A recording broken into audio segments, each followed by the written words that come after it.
പലരും ഇങ്ങനെ വിളിക്കാറുണ്ട്, 65 വയസ്സായ ആളുകളും ജനന സർട്ടിഫിക്കറ്റ് കിട്ടുമോ എന്നാണ് ചോദിക്കുന്നത്. ഇനി എന്തിനാണ് നമുക്ക് ജനന സർട്ടിഫിക്കറ്റ് എന്നതിനെ കുറിച്ച് നമ്മളെല്ലാം ആലോചിച്ചാൽ മതി. നേരത്തെ പൗരത്വ വിഷയം വന്നപ്പോഴും എല്ലാവരും ചോദിച്ചിരുന്നൊരു കാര്യമാണ്. പലരും ഇങ്ങനെ ഒരു ഭയപ്പാടിലേക്ക് പോകുന്നുണ്ടോ എന്നാണ് ഞങ്ങളൊക്കെ ആലോചിക്കുന്ന, ഞങ്ങൾ പരസ്പരമൊക്കെ സംസാരിക്കുന്ന ഒരു കാര്യം. അങ്ങനെ ഭയപ്പെടേണ്ട ഒരു കാര്യമുണ്ടോ? ഈ സംഘടനയും ഈ പതാകയും ഈ മുന്നണിയും ഒക്കെ ഇവിടെ ഉണ്ടാകുമ്പോൾ നമ്മളൊക്കെ ഇങ്ങനെ ഭയപ്പെട്ടിരിക്കേണ്ട വല്ല കാര്യമുണ്ട്. അതുകൊണ്ട് ഒരു ഭയപ്പാടിൻ്റെയും ആവശ്യമില്ല. 2002 തെരഞ്ഞെടുപ്പ് പട്ടികയിലുള്ള വോട്ടർ പട്ടികയിലുള്ള ആളുകൾക്ക് പ്രശ്നമില്ല. 2025 വരെ ഈ ഒക്ടോബർ 27 നിലവിലെ വോട്ടർ പട്ടിക ഫ്രീസ് ചെയ്തിട്ടുള്ളത്. ഇപ്പോൾ നമ്മളൊന്നും ഇന്ത്യയിൽ വോട്ടർമാരല്ല എന്നുള്ളതാണ്. ഒരു തെരഞ്ഞെടുപ്പ് വന്നാൽ ഇപ്പോൾ നമുക്ക് നിയമസഭയിലേക്കോ ലോക്സഭയിലേക്കോ വോട്ട് ചെയ്യാൻ പറ്റില്ല. സോ ഇന്ത്യയുടെ ഭരണഘടന നൽകുന്ന പൗരന് വോട്ടവകാശം എന്ന് പറയുന്നത് നഷ്ടപ്പെട്ട ആളുകൾ. ഞാനിതിനകത്ത് നമ്മൾ ചെയ്യേണ്ട കാര്യങ്ങൾ നിർബന്ധമായും ചെയ്തിരിക്കണം. വോട്ടർ പട്ടികയുമായി ബന്ധപ്പെട്ട് അടുത്ത ദിവസങ്ങളിൽ ഡിസംബർ 4 വരെ നമ്മുടെ വീടുകളിലേക്ക് എന്യൂമറേഷനുമായി ബന്ധപ്പെട്ട ഫോമുകളുമായി ബന്ധപ്പെട്ട് BLOമാർ വരും. നമ്മളത് ഫോം വാങ്ങിക്കണം, പൂരിപ്പിക്കേണ്ടതൊക്കെ പൂരിപ്പിക്കണം. അവരതിനെക്കുറിച്ച് നമ്മളോട് കൃത്യമായി പറഞ്ഞു തരണം. നമ്മുടെ കയ്യിൽ ഫോട്ടോ ഉണ്ടെങ്കിൽ വേണമെങ്കിൽ നമുക്ക് കളർ ഫോട്ടോ ആഡ് ചെയ്യാം. വിദേശ രാജ്യങ്ങളിൽ ജോലി ചെയ്യുന്നവർക്ക് ചേർക്കാനുള്ള അവസരമുണ്ട്. 2002 പട്ടികയിലൊക്കെ നമ്മുടെയൊക്കെ മാതാപിതാക്കളുടെ പേരൊക്കെ ഉണ്ട്. ഇവിടെ ഇപ്പോൾ നാട്ടിൽ പ്രവാസികളായി കഴിയുന്ന കുറച്ചുകൂടി പ്രായം ചെന്ന ആളുകളുടെ പേരൊക്കെ അതിലുണ്ട്. കാര്യം അങ്ങനെ അവരുടെയൊക്കെ പേര് പട്ടികയിൽ ഉണ്ടാകണമെന്ന് അവരെക്കാൾ ആഗ്രഹിക്കുകയും അതിനുവേണ്ടി പണിയെടുക്കുകയും ചെയ്ത ആളുകളാണ് ഇവിടെ ഇരിക്കുന്ന നമ്മുടെ പാർട്ടിയുടെ പ്രവർത്തകരൊക്കെ. പലപ്പോഴും വോട്ടർ പട്ടികയിൽ പേരുണ്ടാകുന്നത് വോട്ട് ചെയ്യാനാണെന്ന് മാത്രം ധരിക്കുന്ന ഒരു കാലം മാറി നമ്മുടെ പണവും നമ്മുടെ അവകാശങ്ങളും ഒക്കെ ഏത് നട്ടപ്പാതിരയ്ക്കും നഷ്ടപ്പെടാമെന്നിടത്തേക്ക് എത്തിയ ഒരു രാജ്യത്താണ് നമ്മൾ ജീവിക്കുന്നത്. ഇതുപോലെ ഒരു രാത്രിയിലാണ് നേരം പുലർന്നപ്പോൾ കയ്യിലുണ്ടായിരുന്ന 2000 രൂപയ്ക്ക് അശേഷം വിലയില്ലെന്ന് നമ്മൾ മനസ്സിലാക്കുന്നത്. ഇങ്ങനെ നമ്മളെ ഭയപ്പെടുത്തുക എന്നുള്ളത് ഫാസിസത്തിന്റെ ഒരു തന്ത്രമാണ്. ശത്രുക്കളെ നമ്മുടെ മുൻപിൽ ഇങ്ങനെ കൃത്യമായിട്ട് നിഴൽ യുദ്ധം ചെയ്യുന്ന പോലെ നമ്മളെ ഭയപ്പെടുത്തുകയും നമ്മുടെ ഉറക്കം നഷ്ടപ്പെടുകയും ചെയ്യുന്നിടത്തേക്ക് ഒരു മനുഷ്യന് ആത്യന്തികമായി വേണ്ടത് ധൈര്യവും മനസമാധാനവും സുരക്ഷിത ബോധ്യവുമാണ്. അതില്ലാത്തിടത്തേക്ക്, സുരക്ഷിതത്വം ഇല്ലാത്തിടത്തേക്ക് നമ്മളെ മാനസികമായി എത്തിക്കുവാനുള്ള ശ്രമങ്ങൾ ഫാസിസം നടത്തുമ്പോൾ, അശേഷം ഭയപ്പെടുത്തുമ്പോൾ ഭയപ്പെടരുത് എന്നാണ് എല്ലാവരോടും പറയാനുള്ളത്. ഞങ്ങളൊക്കെ ഈ സംവിധാനം, ഈ രാഷ്ട്രീയം, ഈ മുന്നണി ഇവിടെ ഉണ്ടാകുമ്പോൾ ഒരു പ്രശ്നവും നമുക്ക് വരാനില്ല. പക്ഷെ നമ്മൾ നിയമപരമായി ചെയ്യേണ്ട കാര്യങ്ങൾ അത് കൃത്യമായിട്ട് ചെയ്യണം. അതിൻ്റെ പേരിൽ പഞ്ചായത്ത് ഓഫീസിൽ പോയി പഴയ ബർത്ത് സർട്ടിഫിക്കറ്റ് അന്വേഷിക്കാൻ എന്നെ ഇപ്പോൾ ഒരാൾ കഴിഞ്ഞ പലപ്പോഴും ഉണ്ടാവാറുണ്ട്. പൗരത്വ വിഷയം വന്നപ്പോൾ വീട്ടിലേക്ക് വന്ന് ഞങ്ങൾക്ക് സ്ഥലമൊന്നുമില്ല, ആധാരമൊന്നുമില്ല, പഴയ രേഖകളൊന്നുമില്ല, എന്താണ് ചെയ്യാന്നൊക്കെ ചോദിക്കുന്ന ആളുകളുണ്ടായിരുന്നു. ഇപ്പോൾ ആ ആൾ വീണ്ടും വിളിച്ചു. അവ വിളി കണ്ടപ്പോഴേ ചോദിച്ചു, നിനക്ക് വോട്ടർ പട്ടികയുടെ ഇഷ്യൂ വന്നപ്പോൾ പേടി തോന്നുന്നുണ്ടല്ലേ? അപ്പം അങ്ങനെ പേടിക്കേണ്ട ഒരു പ്രശ്നവുമില്ല. നമ്മൾ കൃത്യമായിട്ട് ആ ഫോം പൂരിപ്പിക്കേണ്ടത് പൂരിപ്പിച്ച് നൽകുക.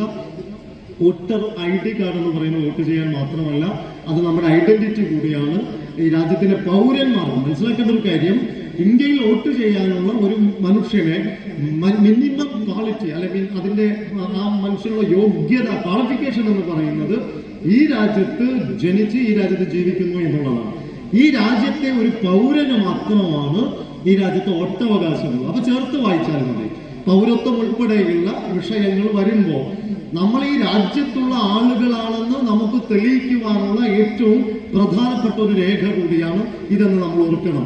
ഇത് ഈ പഞ്ചായത്ത് തെരഞ്ഞെടുപ്പിന്റെ സമയത്ത് ഇതൊക്കെ ഒന്ന് നീട്ടിവെക്കണമെന്ന് നമ്മൾക്ക് പാർട്ടികളൊക്കെ ആവശ്യപ്പെട്ടതാണ്. ആസാമിൽ ഉൾപ്പെടെ അത് നീട്ടിവെച്ചതാണ്. പക്ഷേ കേരളത്തിൽ അത് നീട്ടിവെക്കുന്നില്ല. ഇന്ത്യയിൽ ഒരു മതേതരവും ബഹുസ്വരതയും ജനാധിപത്യ സംവിധാനത്തെ വില കൽപ്പിക്കുകയും അതിന്റെ മൂല്യങ്ങളെ തിരിച്ചറിയുകയും എല്ലാ ജനങ്ങളെയും ഒരുപോലെ കാണുകയും ഹിന്ദുവും മുസ്ലിമും ക്രിസ്ത്യാനിയും എല്ലാവരും ഏകോദര സഹോദരങ്ങളാണെന്ന് വിശ്വസിച്ച് അതിനനുസൃതമായ ഒരു രാഷ്ട്രീയത്തെ കേരളത്തിലാണ് ഏറ്റവും സമർത്ഥമായി നമ്മൾ പ്രയോഗവൽക്കരിച്ചത്. മറ്റൊരു സംസ്ഥാനത്തും ഇല്ലാത്ത വിധം. കഴിഞ്ഞ പാർലമെന്റ് തെരഞ്ഞെടുപ്പിൽ 20ൽ 19 സീറ്റ്, അല്ലെ 19ലേക്ക് എത്തുന്നതിന്റെ ആധാരം എന്ന് പറയുന്നത് 18 സീറ്റ് 19 സീറ്റ് എന്ന് പറഞ്ഞാൽ CPM-ന്റെ സീറ്റ് കൂടി കൂട്ടുകയാണ്. കാര്യം കേരളത്തിനപ്പുറത്ത് അവരും നമുക്ക് തന്നെയാണ്, രാഹുൽ ഗാന്ധിയുടെ കൂടെ തന്നെയാണ്.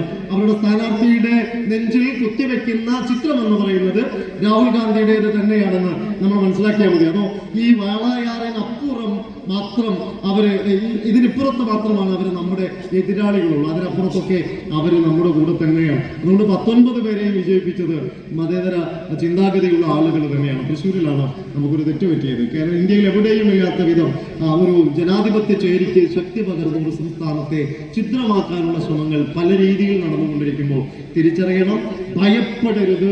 കൂടെയുണ്ട് ഒരു പാർട്ടി, മുന്നണി എല്ലാം നമ്മുടെ കൂടെയുണ്ട് എന്ന ബോധ്യത്തിൽ നിന്ന് തീർച്ചയായിട്ടും ജനസഭ എന്ന് പറയുന്നത് അടിവരയിട്ട് പറയട്ടെ, ഇത് ജനങ്ങളുടെ സഭയാണ്. ഇത് നമ്മുടെ പഞ്ചായത്തിൽ നമ്മൾ നടപ്പിലാക്കുന്ന ഒരു കോൺസെപ്റ്റാണ്. പലയിടത്തും വെളുത്തൂരിൽ ആരംഭിച്ചു, നെടുങ്ങോട്ടൂരിൽ അടുത്ത ദിവസം നടക്കുന്നു, മനക്കൽ പീടികയിൽ അത് നടന്നു കഴിഞ്ഞു. ഇന്ന് താമരശ്ശേരി തിരുവേപ്പുറയിൽ ആ പരിപാടിയുണ്ട്. അതുപോലെ തന്നെ പിന്നെ തെക്കുമലയിലും മണലിപ്പുറത്തും ഒക്കെ എല്ലായിടത്തും അത് നടക്കുന്നുണ്ട്. സമാപനം വരുന്ന 7-ാം തീയതി തിരുവേപ്പുറയിൽ മുസ്ലിം ലീഗിൽ അഖിലേന്ത്യാ ജനറൽ സെക്രട്ടറി പി കെ കുഞ്ഞാൽ സാഹിബും നമ്മുടെ MP ശ്രീകണ്ഠനും പങ്കെടുക്കുന്ന വലിയ പരിപാടികൾ നടക്കാൻ പോകുന്നുണ്ട്. ഇത് ജനങ്ങളുടെ സഭയാണ്, ഒന്നിച്ചിരിക്കാനുള്ള സഭയാണ്. ഇത് ആസ്വാദികരമാണ്. നിങ്ങൾ ആലോചിക്കുക, സാധാരണ രീതിയിൽ ഈ സായാഹ്നം, ഈ ഇരുട്ട്, ഈ രാത്രിയിലൊക്കെ നമ്മൾ വീട്ടിലായിരിക്കാം, സ്ത്രീകൾ ഉൾപ്പെടെ അവരുടെ ജോലികളിലൊക്കെ മുഴുകിയിരിക്കുന്ന അല്ലെങ്കിൽ വിശ്രമിച്ചിരിക്കുന്ന സമയമായിരിക്കാം. നാടിന്റെ വിഷയങ്ങളെ കുറിച്ച് നമ്മൾ അറിയണം, വികസനം ഉൾപ്പെടെ നാടിന്റെ കാര്യങ്ങളെ കുറിച്ച് നമ്മൾ അറിയണം. നാളെ നമ്മുടെ കുട്ടികളുടെ ഭാവിയെ കുറിച്ച് നമ്മൾ അറിയണം. നമ്മുടെ നാട് എങ്ങനെയാണ് ഇങ്ങനെയൊക്കെ ആയത് എന്നുകൂടി നമ്മൾ അറിയണം. അതിന്റെ പിറകിലൊക്കെ ഒരു രാഷ്ട്രീയമുണ്ട്, അതിന്റെ പിറകിലൊക്കെ കുറെ മനുഷ്യരുടെ കഷ്ടപ്പാടുണ്ട്. ഇന്നീ കസേരയിൽ ഇങ്ങനെയുള്ള വെളിച്ചത്തിനിടയിൽ വന്ന് ഇരിക്കാൻ നമുക്ക് അവസരം ലഭിച്ചത് എത്രയോ ഇരുട്ടിൽ ഒറ്റക്കായി ഈ നാടിന് വേണ്ടി പൊരുതിയ കുറെ മുൻഗാമികളുടെ കഷ്ടപ്പാടിൽ നിന്നാണെന്ന് നമ്മൾ തിരിച്ചറിയണം. രാജ്യം ഇങ്ങനെ ആയിരുന്നില്ല, അടുത്തിരിക്കാൻ കഴിഞ്ഞിരുന്നില്ല, വസ്ത്രം ധരിക്കാൻ കഴിഞ്ഞിരുന്നില്ല, ഇഷ്ടമുള്ള ഭക്ഷണം കഴിക്കാൻ കഴിയുമായിരുന്നില്ല, പൊതുനിരത്തിൽ യാത്ര ചെയ്യാൻ കഴിയുമായിരുന്നില്ല. തീണ്ടപ്പാട്ട് അകലെ മാറ്റി നിർത്തിയ ദളിതന്റെ നാടായിരുന്നു ഇത്. കുടിയിൽ കഞ്ഞി കോരി കുമ്പിളിൽ കഴിക്കേണ്ട പാവപ്പെട്ടവന്റെ നാടായിരുന്നത്. തമ്പ്രാനെ കാണുമ്പോ മാറിപ്പോയിരുന്നവന്റെ നാടാണിത്. വേദം കേൾക്കുന്നവന്റെ കാതിൽ ഈയ മുടിക്കണമെന്ന് പറഞ്ഞിരുന്ന നാടായിരുന്നു. പന്തി ഭോജനത്തിന് അനുമതിയില്ലാത്ത നാടായിരുന്നു. വണ്ടിയിൽ യാത്ര ചെയ്യാൻ, കല്ലുമാല ധരിക്കാൻ പോലും അവകാശമില്ലാതെ പോയ ഒരു നാടിനെ സംസ്കൃതിയുടെ, ഈ സാഹോദര്യത്തിന്റെ, ഈ നന്മയുടെ ഒക്കെ മനോഹരമായ ഒരു പൂന്തോട്ടമാക്കിയതിന്റെ പിറകിൽ വെള്ളമുടിച്ചു കൊടുത്തവർ, വളം നൽകിയവരൊക്കെ ഇന്ന് മണ്ണിനടിയിലാണ്. ആ മുൻഗാമികൾ നൽകിയതാണ് ഈ മതേതരത്വം. അതൊരു പാലത്തിലൂടെ ഒഴുകി ഇവിടെ വർഗീയത വരുമെന്ന് നമ്മൾ ആരും വിശ്വസിക്കുന്നില്ല. സരിൻ പ്രസംഗിച്ച ശേഷം ഉണ്ടായ ഒരു കാര്യം, പാലക്കാട് ജില്ലയിലേക്ക് വർഗീയത വരാതിരിക്കാൻ എനിക്ക് തോന്നുന്നു രാത്രിയിൽ പോയിട്ടേനോ CPM-കാരാണോ നമ്മുടെ പാലം പൊളിച്ചതെന്ന് ഞാൻ ഭയപ്പെടുകയാണ്. കാര്യം ഇങ്ങോട്ടിങ്ങനെ വർഗീയത കുത്തിയൊലിച്ചു വരികയാണെന്ന് അവർ പറഞ്ഞു. രാഷ്ട്രീയമാകാം, എനിക്കും നിങ്ങൾക്കും വ്യത്യസ്ത രാഷ്ട്രീയമാണ്. എന്റെ വോട്ട് എന്റെ ഇഷ്ടമാണ്, നിങ്ങളുടെ വോട്ട് നിങ്ങളുടെ ഇഷ്ടമാണ്. നിങ്ങൾക്ക് ഇഷ്ടമുള്ളത് പറയാം, പക്ഷേ ആ മുറിവുണ്ടാക്കുന്ന വർത്തമാനങ്ങൾ നമ്മൾ പറയരുത്. നമ്മുടെ രാഷ്ട്രീയം ലേപനത്തിൻ്റെതാണ്, അത് മുറി ഉണക്കുന്നതാണ്, മുറി ഉണ്ടാക്കുന്നതല്ല. മനുഷ്യന്റെ മനസ്സുകളെ അടുപ്പിക്കുന്ന രാഷ്ട്രീയമാണ്. ആ രാഷ്ട്രീയത്തെ കുറിച്ചാണ്, അങ്ങനെയുള്ള ഒരു രാഷ്ട്രീയത്തിന്റെ സുഹൃത്തത്തെ കുറിച്ചാണ്, അതിന്റെ സുഗന്ധത്തെ കുറിച്ചാണ് പ്രിയപ്പെട്ട നവാസ് പാലേരി ഇവിടെ പാടിയും പറഞ്ഞും നമ്മുടെ മുൻപിലേക്ക് വരാനിരിക്കുന്നത്. നിങ്ങളെ എല്ലാവരെയും അഭിവാദ്യം ചെയ്യുന്നു, അദ്ദേഹത്തെ പ്രത്യേകം സ്വാഗതം ചെയ്യുന്നു. നേരത്തെ പഞ്ചായത്തിൽ പ്രസിഡന്റ് ആയിരുന്ന സമയത്ത് ഞങ്ങൾ 4 മണിക്കാറ്റ് നടത്തിയപ്പോ അദ്ദേഹത്തെ ഞങ്ങൾ വിളിച്ചിരുന്നു. അന്നാണ് അദ്ദേഹം ഈ പ്രദേശത്തേക്ക് വരുന്നത്. അദ്ദേഹത്തിന്റെ വാക്കുകൾ, സംഗീത മധുരമുള്ള സ്വരം, മനോഹരമായ പ്രഭാഷണം, പാട്ടെല്ലാം കേൾക്കാൻ കാത്തിരിക്കുന്ന ഈ ജനാവലിയെ മുഷിപ്പിക്കാതെ ചില കാര്യങ്ങൾ പറഞ്ഞതിൽ പൊരുൾ ഇത് മാത്രമാണ്. ഒറ്റയ്ക്കല്ല, ഈ പാർട്ടി, ഈ മുന്നണി ഈ നാടിനോടൊപ്പം ഉണ്ടാകുമെന്ന് പറഞ്ഞുകൊണ്ട് ഞാൻ അവസാനിപ്പിക്കുന്നു. നിങ്ങൾക്ക് നന്ദി.